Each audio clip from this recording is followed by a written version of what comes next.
Mhm. All right, Parshas Vayeitzei. So after Yaakov receives the advice from Yitzchak and from Rivka to go to Haran, and he leaves Beersheba, and on the way to Haran, the Gemara says that he went to Haran and then returned, but he stops off at Beiskel, which originally was called Luz. And there he had this dream of Sulam Mutzavarza, a ladder that is set up on the ground, and the head of the ladder reached the heavens. And on the ladder, Malachei Elokim, the angels of God, would be going up and down. And there are all kinds of explanations. What is the symbolism of the Malachei Elokim going up and down the ladder? The popular pshat is that Yaakov was accompanied by malachim, but the malachim who accompanied him throughout his sojourn in Eretz Yisrael, in the land of Israel, they would not accompany him into Chutz La'aretz, outside the land of Eretz Yisrael. So the malachim going upward, those are the malachim who were the malachim of Eretz Yisrael, the angels of Eretz Yisrael, who completed their task and were now going to heaven. And the malachim coming down were the malachim who would accompany Yaakov on his trip into Chutz La'aretz, outside the land of Israel. However, the Rambam in the Moreh Nevuchim, he offers a somewhat different explanation in Yad HaChazaka, but the Rambam in Moreh Nevuchim suggests that the Malachim, the Rambam very often understands Malachim not just as heavenly figures, but Malachim are agents and messengers. So it could be agents and messengers of HaKadosh Baruch Hu, of God, but not necessarily heavenly figures. So the Rambam suggests that the Malachim here are the Nevi'im, are the prophets, because the prophets, just like the angelic figures, heavenly figures, are the agents and the messengers of God. So too, the Nevi'im, the prophets, are the messengers and the agents of God. And the Malachei Elohim going up the ladder and down the ladder, those are the prophets. And what is the symbolism behind it? The symbolism behind it is that in order for one to be a malach, for one to be a navi, a prophet, one has to perfect himself. So working on self-perfection, that in a sense is symbolized by the climbing of the ladder heavenward, leaving to a certain degree the life on earth and entering a spiritual realm. But a navi, a prophet, he has a task to do. He is sent to do a mission by God. So even though one who achieved the spirituality, who perhaps would be more comfortable because of his spiritual nature in a total spiritual world, nevertheless, he has to leave that spiritual world and climb down the ladder back to earth in order to fulfill his mission, whatever that mission might be. And the question is, why did Yaakov at this point have such a dream that spoke about the nature of prophets? And I think the answer is very simple. When you take a look at his father and his grandfather, at Abraham and Yitzchak, you see involvement with other people. Abraham was very much involved. The Rambam says that Abraham, every place he went, he would give speeches and introduce, so to say, the concept of monotheism to the people. He would speak against idolatry. And we know about his chesed, his gemilas chasadim, his sitting at the door of the tent, unable to eat his own meal. As the Daskenim Balatosvos tells us, until he could give food to people passing by. Yes, he lived a separate, different type of life than most of the people of his time. He was a man of the tent, but he was Omei Pesach Oel. He was involved with people.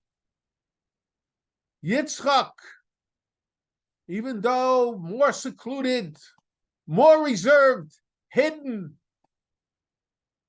the symbol of Kedusha. And Kedusha is hidden. The more kadosh something is, the more covered up it is, the more hidden it was. But nevertheless, from time to time, Vayeitzei Yitzchak l'suach b'sada, Yitzchak would go out to the field. But Yaakov was an ish tam yoshev alim. You don't see in the early part of his life involvement with anybody, except for his encounter with Esau, his brother. And perhaps this is the reason, it's been suggested that this perhaps is the reason why Yitzchak thought that he did not have the skills of leadership, because a leader is one who has to go out to the people, has to have involvement with the people. And Yaakov wouldn't leave the tent.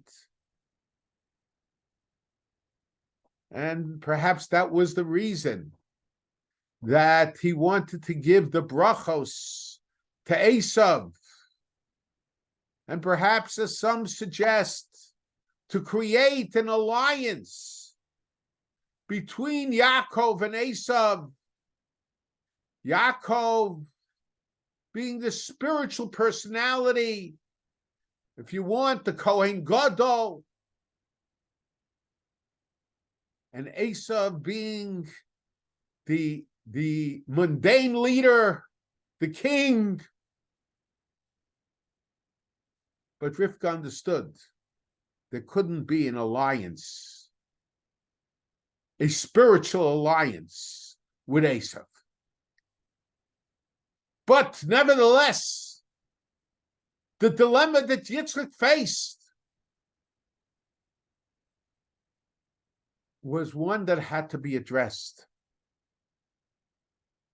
And it could be the dream that Yaakov had about the Malachim, about the prophets as the Rambam understood it, who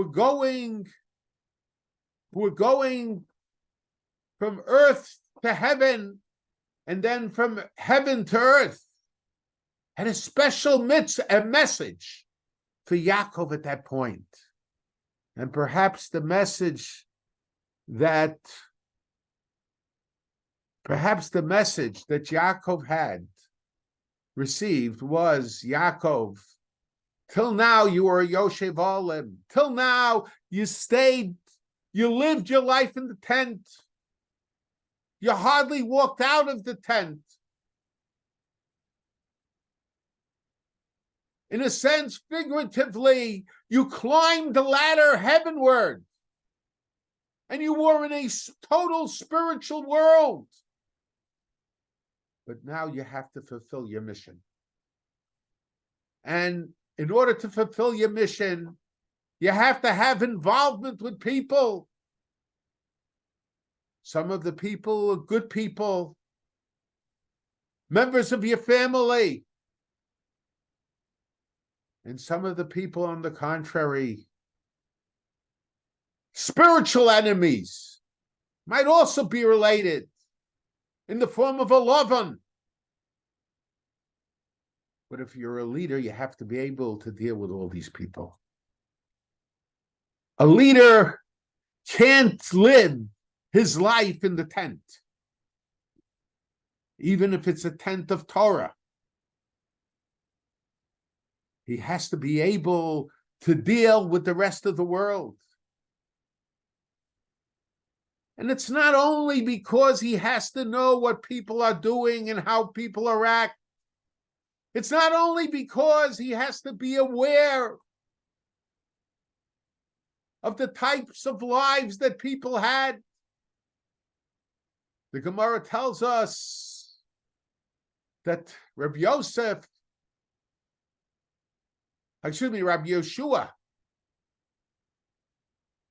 told Rabbi Gamliel was the Nasi, but Rabbi Gamliel did not associate so much with other people. He restricted his involvement. He did not recognize the poverty of even some of his associates, because he did not deal with them on their day-to-day life. And that was a shortcoming, it seems, from the Gemara. In his leadership, in his role as a leader, as a Nasi of Klal Yisrael. So someone who is a leader has to be involved with the people, to know what's going on with the people. But at the same time, he has to be involved with the people in order to teach them. A leader can't rely on the fact that the people will come to him. The Yalkut Shimoni says that why did the civil war take place between Shevet Binyamin, between the tribe of Benjamin and the other tribes of the Jewish people? What caused it? Not the immediate cause, but what was the background that brought a civil war that thousands upon thousands of Jews were killed by their brothers? The Yalkut Shimoni says, because the members of Sanhedrin, the Bezdin, members of the Bezdin HaGadol of the High Court of Israel, should have each one of them should have taken their staff and prepared themselves for the road and spent one day in Sipora, and another day in another town, each spending time in the different towns of Israel. Kedei lelamed liYisrael Torah v'derech eretz, in order to teach the Jewish people Torah. And derech eretz here doesn't mean manners. It doesn't mean ethics here. Derech eretz means something very mundane. It means to teach them how to make a living. In other words, to look into their situation, to give them advice. But in giving them advice, they not only gave advice, but they learned how other people live their lives as well. And they didn't do that. Each one sat by his vine, by his trees. And some of the Jews would come to them. But of course, when people come to you, first of all, it's limited who comes to you. And secondly, when people come to you, you don't know so much about them. But if you visit their towns, their places where they are, you get a better sense of what's going on among the people. So, in a sense, this is the message. The message was given to Yaakov. Yaakov, Yitzchak gave you the bracha, v'yitein lechas birchas Avram. You are now going to be the successor to Avram and Yitzchak. You are going to be the leader of the Jewish people for generations. And the leaders of future generations, the Shvatim, and their successors are going to learn from you and from them how to manifest their leadership. It's necessary for you to leave the tent. It's necessary for you to learn how to be involved with the people. What to do with those that are friendly and those that are close. And even how to handle those that are enemies. If you stay in the tent,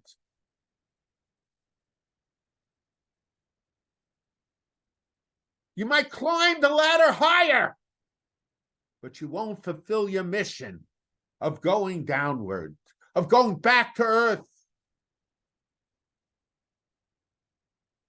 You can't remain in an ivory tower. And the reason I'm mentioning this is because I was told, I even saw copies of a letter that tried to discourage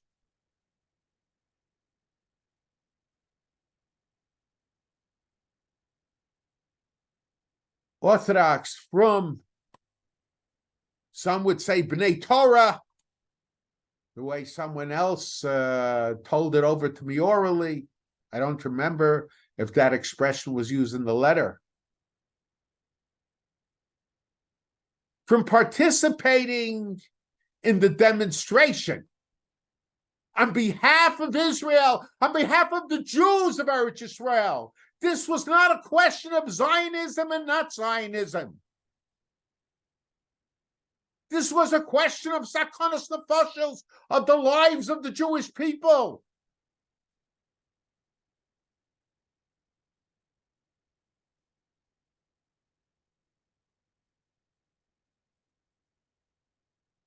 And from attending the demonstration, and it seems it's very strange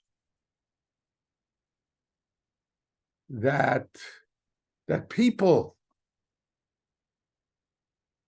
knowing the situation today,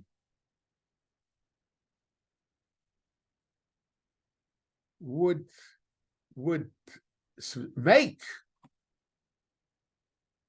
such a foolish, and I'm being charitable, foolish suggestion. And it probably did not come from bad motives, but it could be. It came because people wanted to stay on top of the ladder.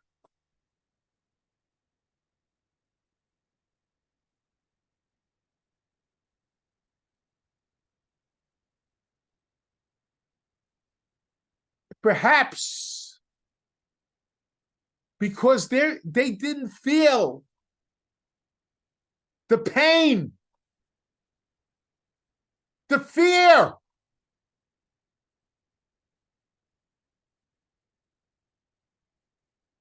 that so many others who have relatives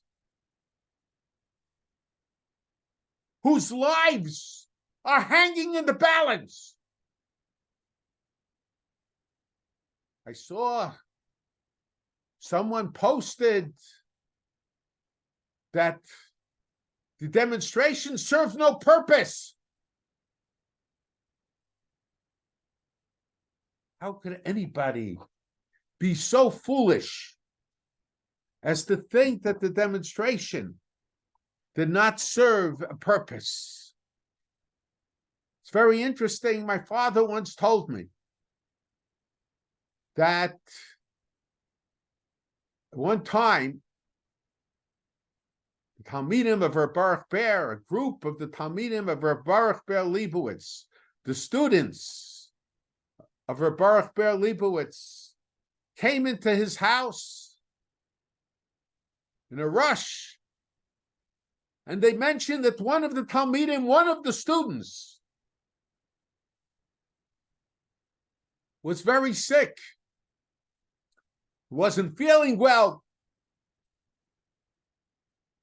Rabbi Ber took out a Tehillim, and he started telling them, say this kapitel, this parak of Tehillim, and that kapitel, that parak of Tehillim. He listed which prakim, which chapters of the Tehillim, of the Psalms, should be recited in begging heaven to grant the student a refuah shlema. And as they were walking out of the house of Rabbi Ber, Rabbi Ber said to them, remember to check with the doctor also. When we deal with someone who's sick, we say Tehillim. But saying Tehillim, certainly at this time, I know of the Machlokis, the Ramban and the Rambam, when there are Nevi'im. But today, you have to check with a doctor also. The political action that we take, the politicians that we talk to, the leaders, the secular leaders, they are the doctors of this situation. Those who stay in the tent by themselves are not acquainted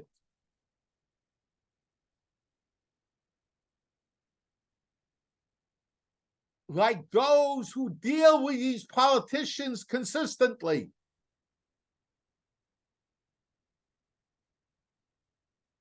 I know of all these stories. Everybody tells over a story how a doctor didn't know, and the Chazon Ish told them how to do a certain operation and all that. And so many times I've heard this story said over, how You don't really have to talk to doctors.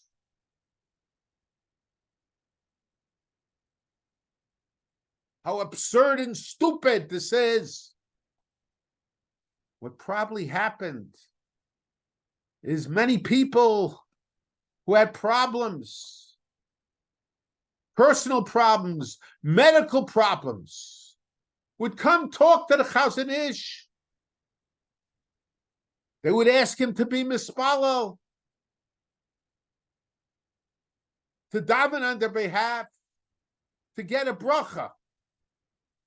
Today, when in one hospital they're doing experiments on a certain manner of handling a certain sickness, all the doctors who specialize in that area, almost all over the world, know about it. But in those days, when somebody was first experimenting, the communication was not as good as it is today. I remember one of my sons needed a special operation. And it wasn't life-threatening, but he needed the operation. And the doctor said they were experimenting with a certain form of the operation in Harvard University, but it hasn't been perfected yet. It's still experimentation. And then a year later, he was able to perform that operation. He was one of the first of 10 doctors in the United States that did that operation. But he knew a year beforehand. He knew that it's soon going to be available, but it wasn't available as of yet. But in those days, the communication wasn't that great. And people from all over the world would come to the Chazon Ish and discuss their situations. And it's probably very likely that there was a doctor in a certain area who had a method of dealing with a certain situation that other doctors did not know of. But because people from many different areas of the world came to the Chazon Ish, the Chazon Ish, being extremely smart, understood, was told about it by someone who came to him, and he was able to direct others how the operation should be done. He didn't just hear about it. When he heard about something new, he probably wanted to understand how it worked. Of course, it required special ability, not being in that field to understand it. But okay, the Chazon Ish had that ability, especially in view of all the people and perhaps doctors with shilas would come to talk to him.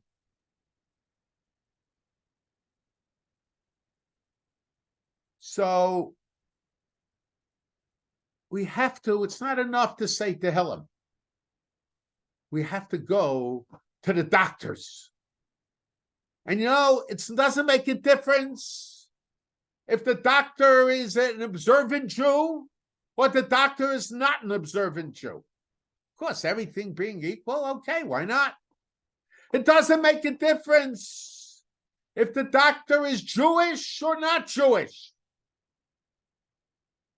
What's important is that he should be acquainted with the procedure that he's going to do. And that's true about political situations, war. Yes, we have to say Tehillim. But when we're in the tent, and those in the tent, they sometimes might get information the way the Chazon Ish got information. But it has to be done with consultation, not just of the person next door to you. This is a problem with the Orthodox community in general. I remember when I was a boy, we would go to a clothing store to buy suits. And sometimes they would sell ties also. And if there was a tie that had the name of the store on the tag, so that was considered something great. We always think we're impressed with our small circle. And we don't realize when we deal with matters that are outside the tent, there could be people greater, much greater, and usually much greater, in their understanding of the situation.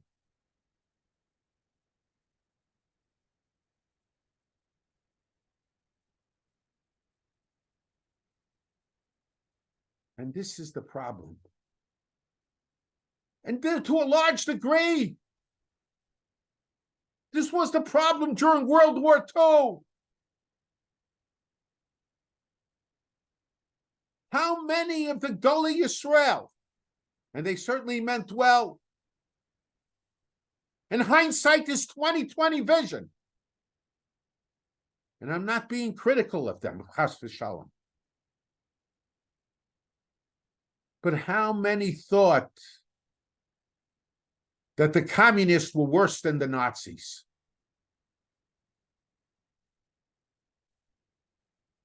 I heard from my father that as a result of this attitude, some yeshiva boys ran from communist-held territory into Nazi-held territory.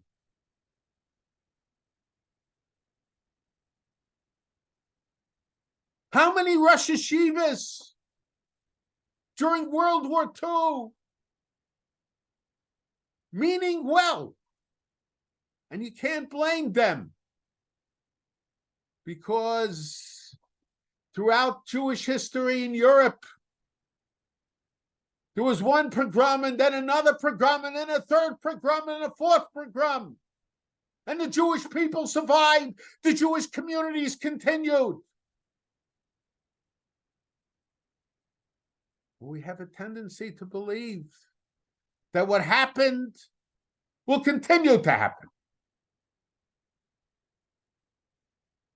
But how many told their students that the visas that they were able to get as like toilet paper?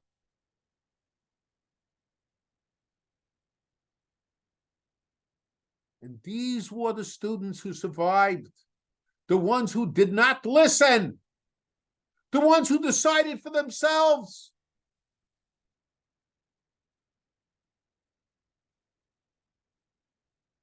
We can't assume just because somebody is in the tent that they know better.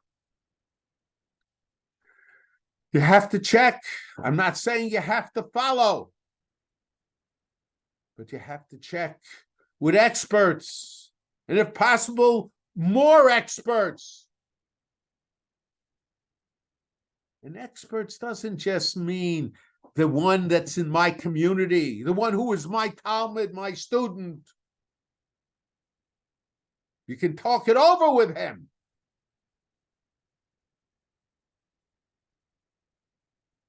When you choose a doctor, when you choose a surgeon, you don't go to your Talmud who happen to have a medical degree. You go to the person who specializes, who has a big reputation, who has a proven record in that particular type of problem.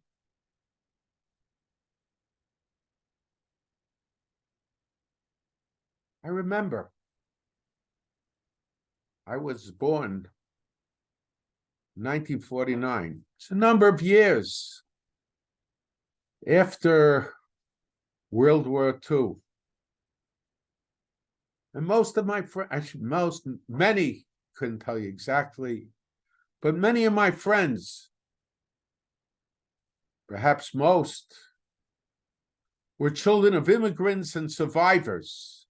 Immigrants who fled Europe and survivors whose parents went through the worst of the Holocaust.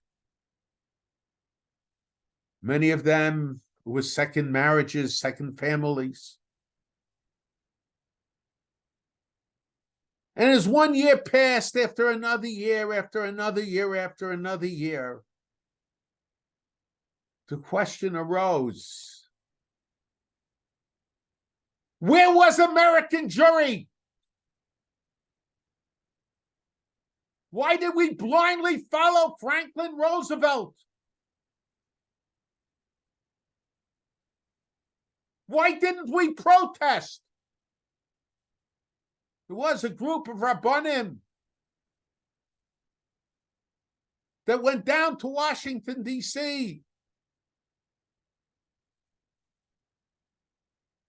And Roosevelt was advised that those Rabbanim were the weeds of Judaism, so he didn't meet with them.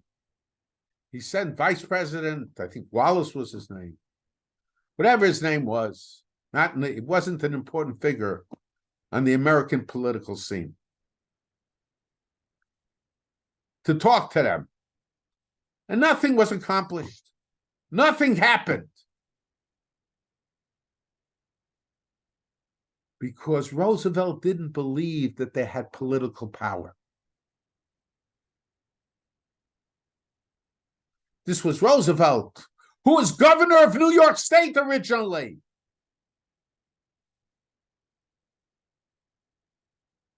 But maybe if the Jewish people united, we're not talking here about shilas in ritual. We're talking about sakonos nefashos.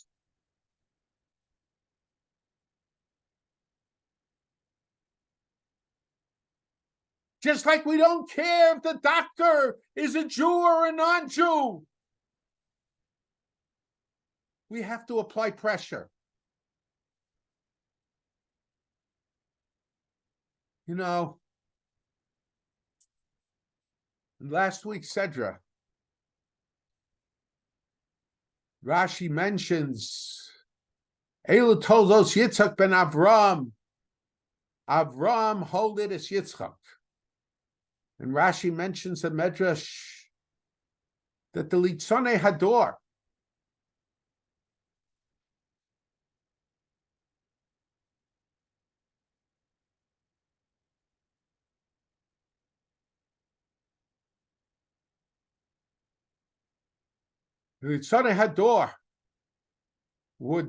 would say, well, Abraham and Sarah were married for so many years, and she didn't have children. She didn't have children with Abraham. And then after Avimelech wants to marry her, all of a sudden she has Yitzchak. Avimelech the Sabra Sarah. From Avimelech. So, Yitzchak was born. Now, what they were saying is there wasn't a special mess here, a special miracle here. Now, the question is, how could you say there wasn't a special miracle? Sarah was 90 years old at the time Yitzchak was born. You didn't have to be too smart to realize that there's something out of the ordinary here. So just like Sarah could give birth at the age of 90 through miraculous means, so she could have given birth through these same miraculous means from Avram, especially later on. You see, Avram married Keturah and had children through Keturah.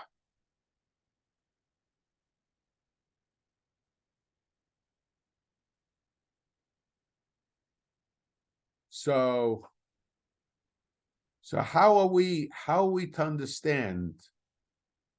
How are we to understand this?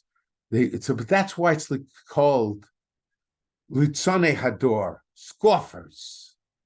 In other words, they themselves realized there was something illogical with what they were saying. They themselves realized there was something illogical, but that didn't stop them. But the question I have is, why was it called Litzonei Hador? Why not just say Litzonim? Why does it have to say the scoffers of the generation? Now, I think two things.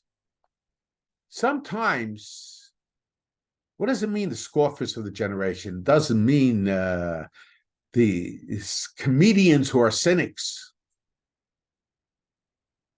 What does it mean, the scoffers of the generation?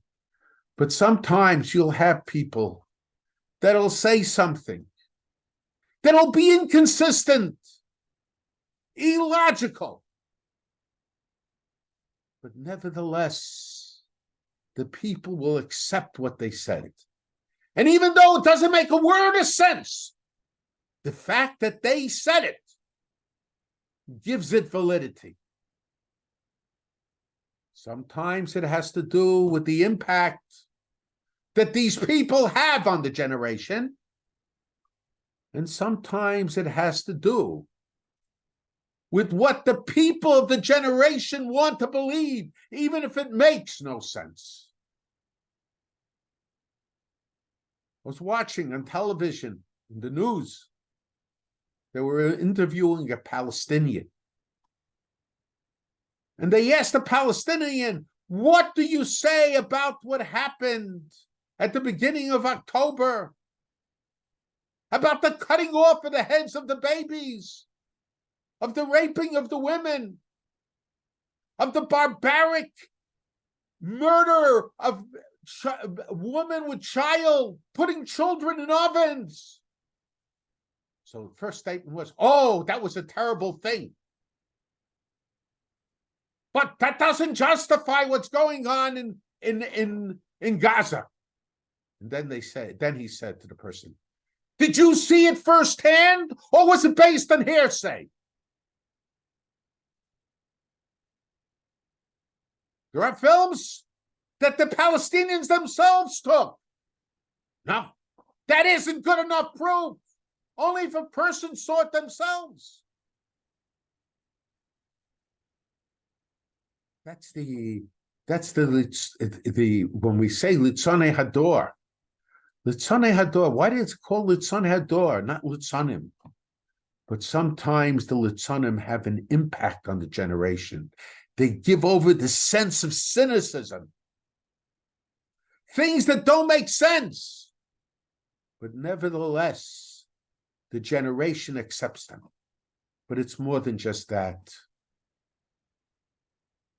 The people become influenced by these people in that generation. In the next generation, people wondering, how could we have believed that? How could we have thought that Roosevelt was a friend of the Jews? Why didn't we protest?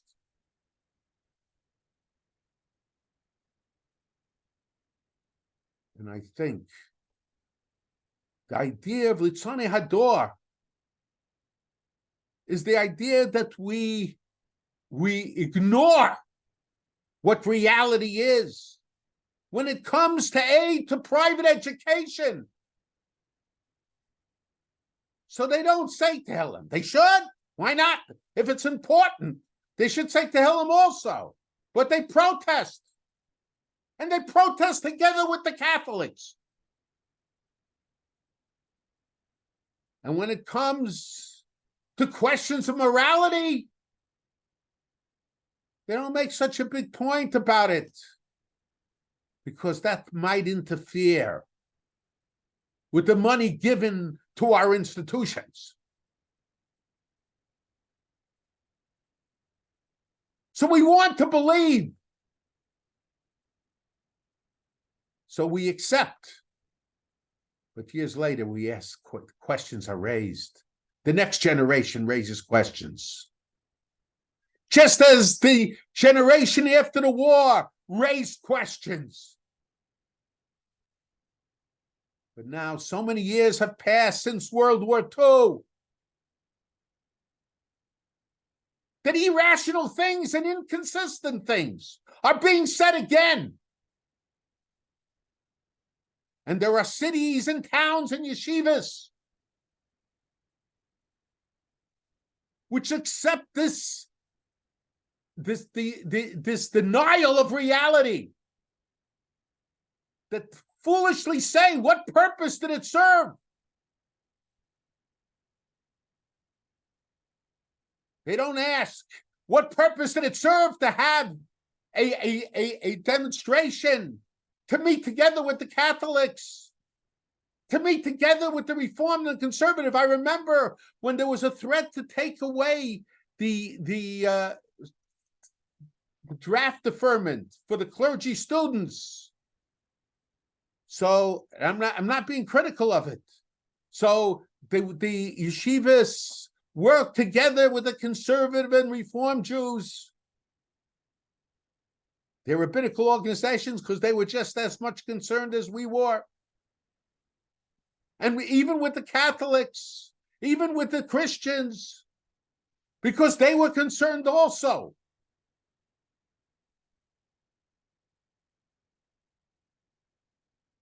So the Sakanas Nefashis play less of a role than all of this nonsense?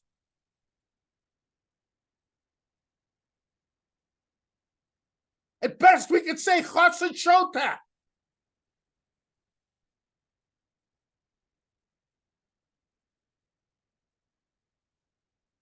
So, what?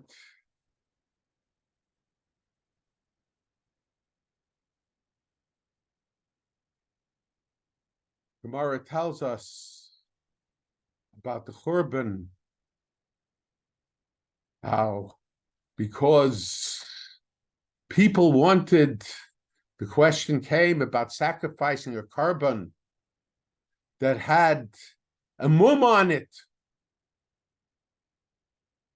and it was accepted that it was sent by Rome, and to not sacrifice it, Rome would have become angry with the Jewish people. And it was suggested by some of the leaders of the Jewish people at that time that we have to stand and ignore the sakana, stand on principle and ignore the sakana. Because of the Hasidus, because of this Hasidus, because of this religiosity, the Beis HaMikdash was destroyed, the Gemara laments, and the Jewish people went to Gullus. And how many Jews were killed?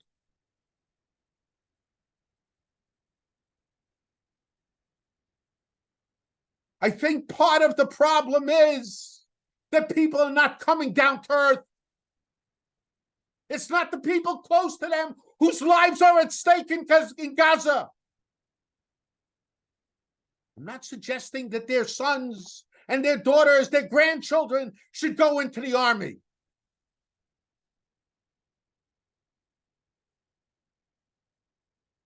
But you have to recognize that those who are going to the army, they're saving your lives. They're saving the lives of your children.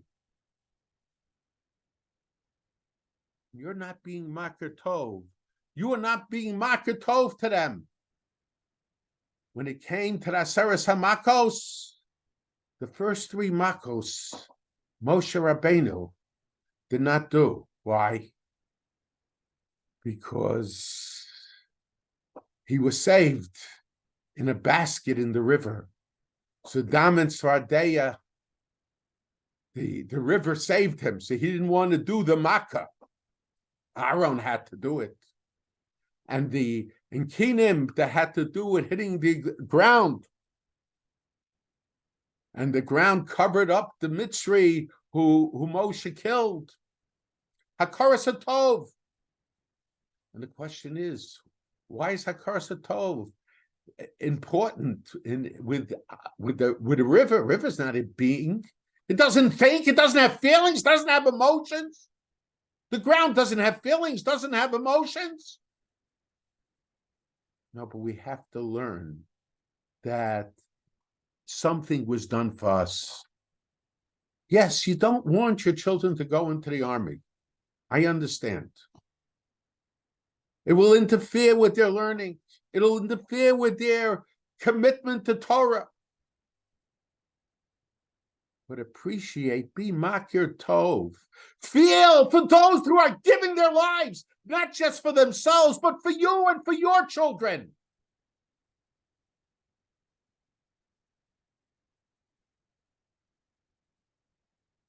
There's a lack of hakaras hatov here. Why? Because we want to make believe that nothing was done for us. We didn't need it. Because we were sitting learning Torah. Almost like the Jews in Hebron in 1929.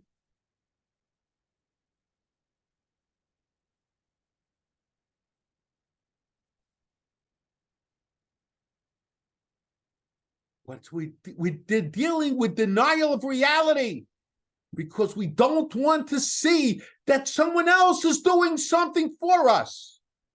I heard the nonsense. This was told over orally to me. That's a certain Rav, a certain Rosh Yeshiva said that we have to be careful not to give the soldiers so much credit because our children will idolize the soldiers. But we teach them to idolize the donors to the yeshiva, regardless of their religious life, regardless of how committed they are.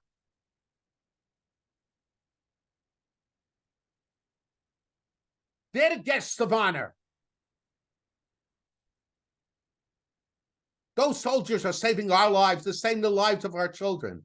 If you're scared that our children will go into the army, you know what causes the Chilonim to scream? Not so much that the yeshiva boys don't go into the army, but I think what causes it, they say that, but what causes it is because we don't see their contribution to us. And if we don't see their contribution to us, they will not see our contribution to them. We have to act, on one hand, we have to act to recognize the contribution that each one is making to the other, and for Klal Yisrael. But at the same time, we also have to come to recognize that that we are the ones that we have political power. Political power is dependent upon how many people come. Believe me, if we just had the Rabbanim that came during World War II, that number of people, you wouldn't have had the Speaker of the House. You wouldn't have had the President pro tem of the Senate meeting with them and screaming out in Israel's favor. I don't know how much they mean it, but they did take a stand. We have to understand we're dealing with Sakonis Nefashos. And Sakonis Nefashos is Dolcha Kol HaTorah Kula. It takes precedence over everything. If we want to be able to give decisions, we have to climb down the ladder also, to recognize what's going on in the world, to face reality. But if we don't, we might be committing the same mistake that our ancestors committed. If anyone has a question, please put it in the chat. Have you heard from your grandson who's in the army? Yeah, no, I heard. No.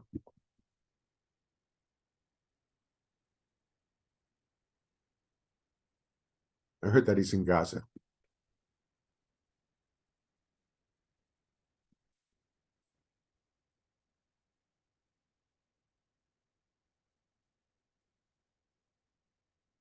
I don't see any thing in the comments Maybe here yet.